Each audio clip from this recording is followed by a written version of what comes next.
السلام علیکم، میں آپ کا اپنا ہومیوپیتھک ڈاکٹر حافظ عقیل صابر آج آپ کے سامنے ایک نئی ویڈیو کے ساتھ حاضر ہوں۔ میری آج کی ویڈیو ایک ڈیفرنٹ موضوع پہ ہے، اور یہ موضوع جو ہے وہ آپ نے بھی اپنے اکثر گھر میں ایسا دیکھا ہوگا کہ جو ہے یہ موضوع جو ہے نا وہ اسپیشل ہے۔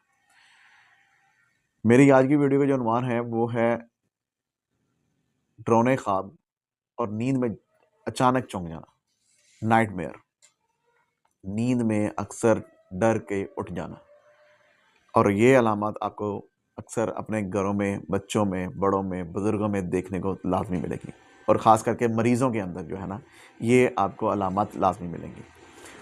اب اور اس کا مختلف اقسام، مختلف قسم کی نوعیت اور اس کا ہومیوپیتھک علاج میں آپ کو بتانا چاہ رہا ہوں۔